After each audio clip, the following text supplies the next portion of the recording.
Personally, of course, it's gives me a opportunity to be back in Gwalior after almost 2 decades, to see the transformation in the city that you have seen in last 2 decades.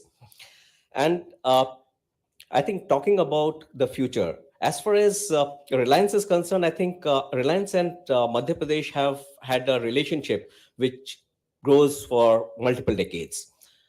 The total investment that Reliance has made in last couple of decades has been in excess of roughly about 35,000 crores, with employment opportunities of roughly about 1,500 plus resources who have been employed.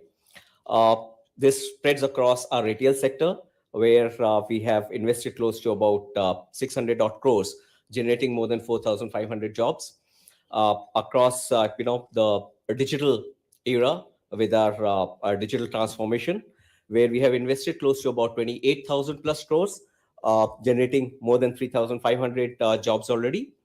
Uh, CBM, which is coal bed methane, I think that's one of the largest investment as far as non-conventional gas generation is concerned, where Reliance Group has invested close to about 3,500 crores, generating again more than 3,500 odd jobs. Our joint venture with British Petroleum has again spread across in terms of the energy to be given to the state through our mobility portion. But that's what has been so far our relationship, which wouldn't have been possible without the suitable policies and the support from the administration and Madhya Pradesh government.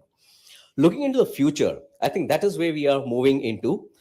As said, there is a big talk about sustainability, because I think India is facing a kind of a trilemma. We are looking at the investments on a big term. We are energy guzzling country, and the sustainability is becoming a big question mark.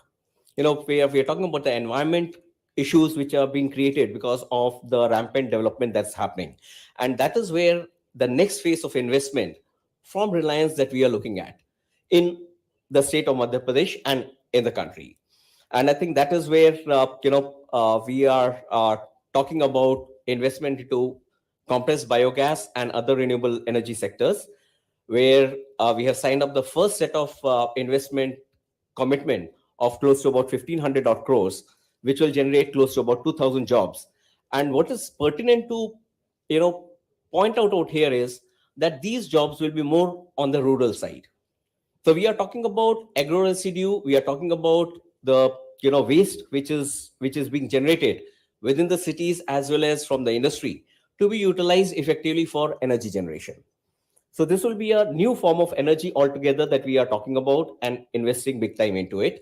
And of course, Madhya Pradesh, as usual, has been on the focus for us for our continued investments in this in this area. More than anything else, it is also the next gen of energy generation that we are looking at, the R&D efforts. I think in the morning there was a talk where we are talking about that without R&D efforts we cannot be talking about long term sustainability of any sector.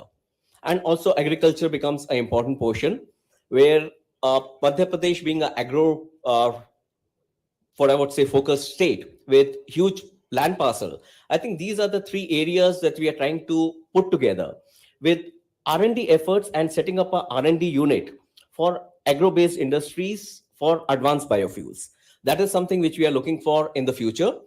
And as I said, for us, fuels like compressed biogas is ideal when you're looking at for the future perspective. A, because it replaces the huge quantum of foreign expense that we have of buying energy or importing energy from outside.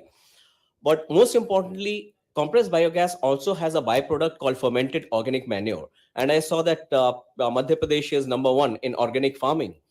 And that's where we probably will be able to support the entire system for Madhya Pradesh to stay number one as well as grow, because the compressed biogas's byproduct of organic manure is an excellent replacement to chemical fertilizer, which will revitalize the soil. So the entire system is fairly circular in nature, where everything that comes from earth goes back to earth. And what is important is that the entire set of investment is in the rural part.